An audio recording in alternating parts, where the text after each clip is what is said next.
And thank you for joining us today. Over the next 15 minutes or so, I'm going to be talking to Richard at CPDMatch around his business, the support that he's received from Innovate UK EDGE, and advice to companies who might want to access that. My name's Ilona Alcock and I'm the co-founder and director of Elevate, which is a business development consultancy. We're really proud to work alongside Innovate UK EDGE to help bring that support and guidance and funding routes out to as many companies as possible. But this isn't going to be about me, this is absolutely going to be about Richard. So could you start just by introducing yourself? Yeah, hi, thanks very much. My name's Richard Hixson. I'm a consultant in critical care medicine in County Durham and Darlington NHS Foundation Trust, and I'm the founder and designer of CPDMatch. Wonderful. And what is CPDMatch? CPDMatch is essentially, the way I describe it in 3 words is the Trivago of CPD. So in slightly more words, the Trivago of healthcare education.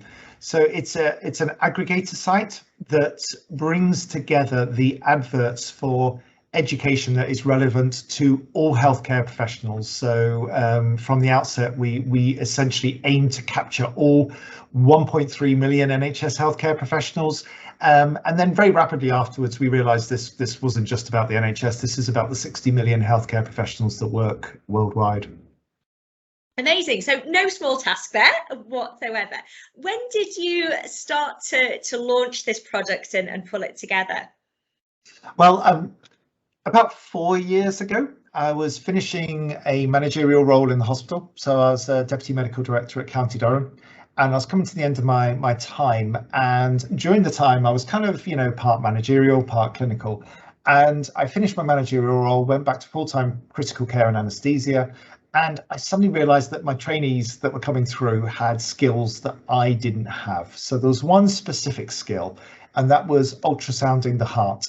And I thought, I feel a bit out of touch, so I'm going to find a course. So I went looking for one, and it was a nightmare. I did the usual thing. I started on Google. I got 6.4 million results in 0.2 seconds. The first one was almost useful, but not quite, and the rest weren't useful.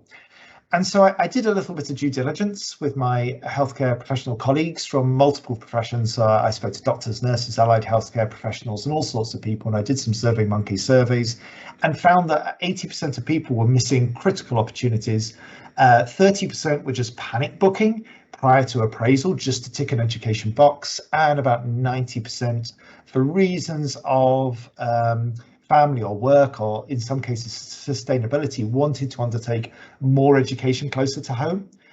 And this just got me thinking, because at the same time 4 years ago, I realised that my trust didn't have a sustainability lead or a green plan. And so I'd suddenly really kind of become very interested in sustainability. And I was always a bit of a kind of amateur marine biologist. I always wanted to be a marine biologist. I have no idea why I became a medic, but there you go, it's another story. And I started reading everything I could about sustainability. And that took me on a pathway through many, many organizations from local, regional, national level. But the one thing that I kept coming back to was I couldn't quite believe that I was seeing people traveling hundreds of miles, if not thousands of miles, for education that was on their doorstep. And if only we could bring that education together in one place, or the adverts together in one place, and institute a way of geographic matching individuals to local education, then we could reduce the travel and transport associated with being educated. I also, in my discussions, realised that there were big inequalities to education too. So if you're a doctor, you got time and you got money, but many other professions didn't. And they were struggling to find education. If it wasn't local and free, then they just had literally no chance of ever being granted the leave to do it. So there's a big inequality in there as well.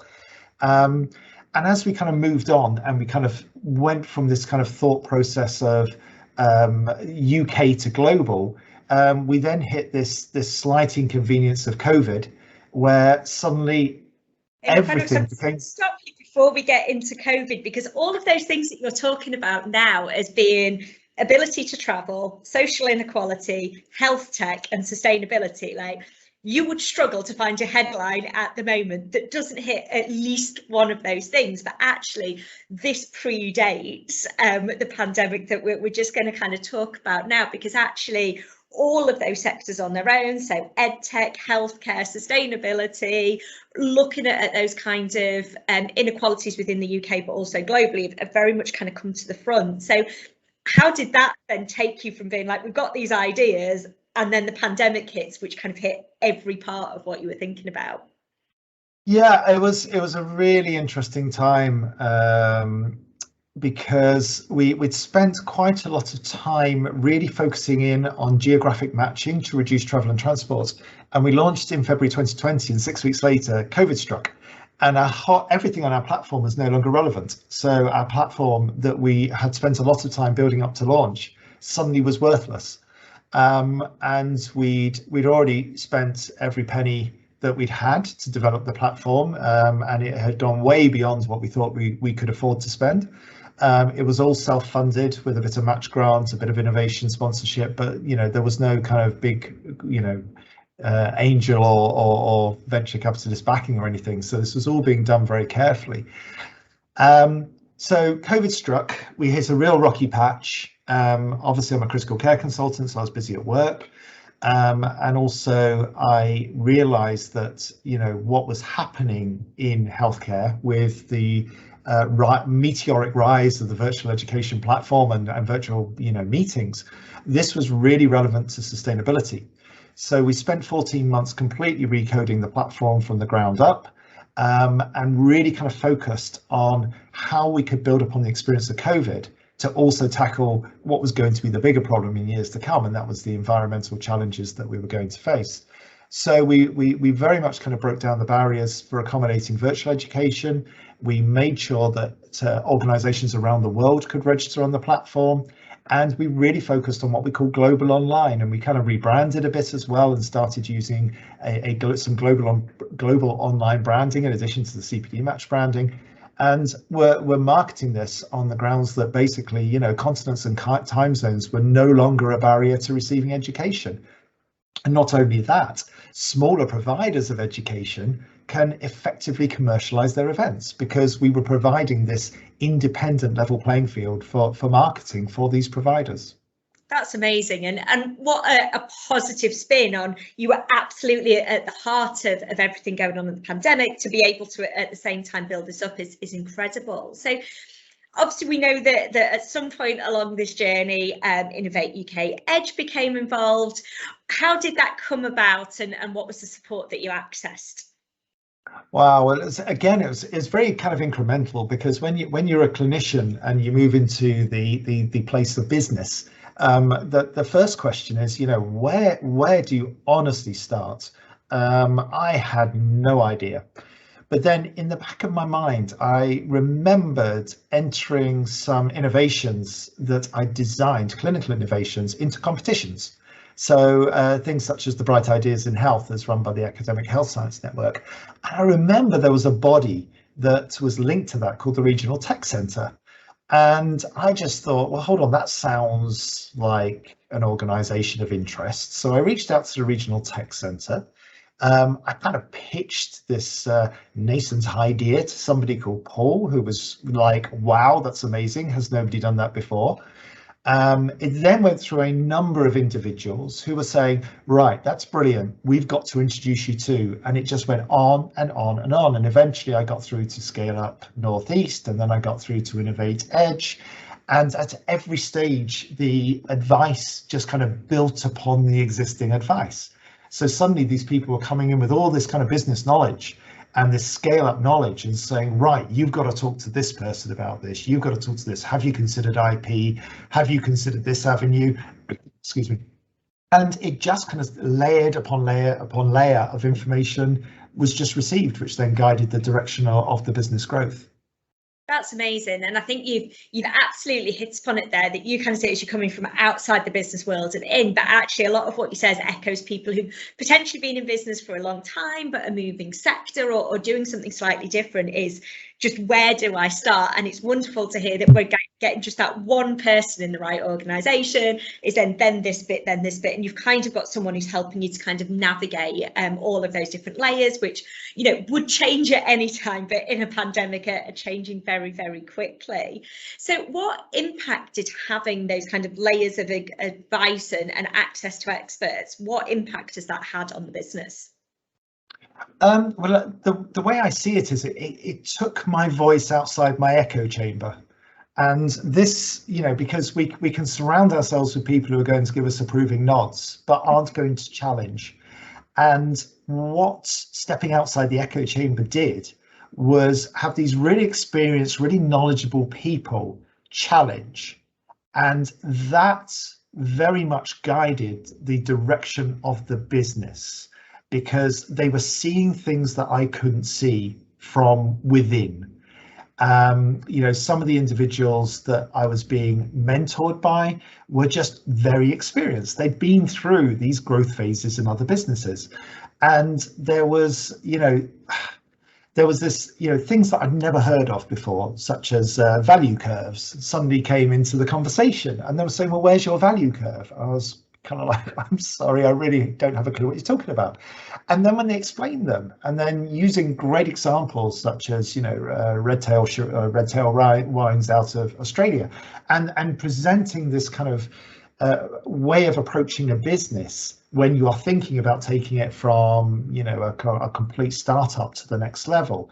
This was just invaluable, because suddenly it made you kind of reflect upon your own offering, how you were communicating this, how you are building your pitch, how you are building your pitch deck, your business plan. And without that challenge and without that kind of wider knowledge, that would have been pretty much impossible. I would still be in this echo chamber, you know, receiving all the positives from everybody who were experiencing the same challenges as I was, but without actually helping grow the business. Wonderful. It's so important to have that kind of critical friend role, that they're on your side, but they're absolutely there to challenge. And it's something that if people are coming from much bigger organisations, that's kind of the role of the board there. They're bringing that in, but obviously as an entrepreneur, as a startup, you don't have access to that level. So what would your advice be to somebody who's either a new business or setting up a new product or service within an existing business, who's thinking, this all sounds like something that could be useful? What advice would you give to them? Yeah, email me. I've been through the journey. You know, I just think you've got to reach out early. You've got to. Yes, there's too much, especially within health tech and the health tech sector, where there are so many great ideas, fantastic ideas. And I've been through this. You know, I've had a number of failed startups in the past because I didn't reach out. And this one for me was one of these things, you know, like I said, it was niggling in the back of my mind. And without reaching out and without finding that person in a regional tech centre or the scale up program, or just somebody who takes that phone call, who says, come in, let's have a coffee, let's talk, make that connection, because these people have the knowledge that you won't have. And in time, you'll acquire the knowledge. But you've got to, from the outset, you know, be realistic with yourself, and you've got to seek out those individuals. So just reach out early, because it will save you in the long run huge amounts of time and pain.